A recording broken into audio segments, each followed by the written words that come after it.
ദശരഥ, വിശ്വാമിത്രൻ അങ്ങയെ സ്വർഗത്തിലേക്ക് ഉയർത്തിയെങ്കിൽ അങ്ങ് സ്വർഗത്തിലേക്ക് ഉയർന്നേ തീരൂ. പോകൂ, ഉയർന്നു പോകൂ. സ്വർലോകവാസികളുടെ ശാന്തി കെടുത്താതെ പോ.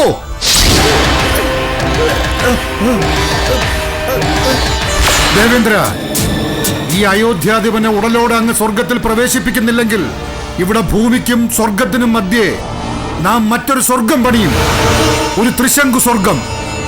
നമ്മുടെ തപസിദ്ധിയും മന്ത്രലബ്ധിയും നമ്മെ അതിന് പ്രാപ്തനാക്കുന്നുണ്ട് ദേവേന്ദ്ര. ഇതാ കണ്ടോളൂ കൗശികന്റെ പ്രഭാവം.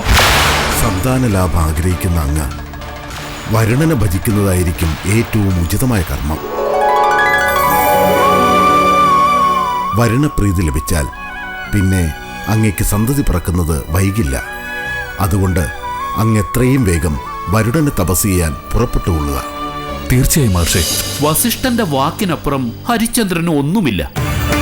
സ്വപിതാവിന് ഉപകാരം ചെയ്ത മഹാഋഷിയായ അങ്ങയെ ഒന്ന് വന്ന് കാണുക പോലും ചെയ്യാത്തത് അതുകൊണ്ടല്ലേ?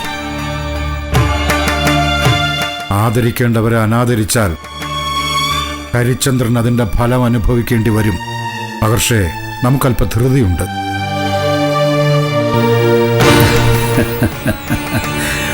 നാരായണ നാരായണ.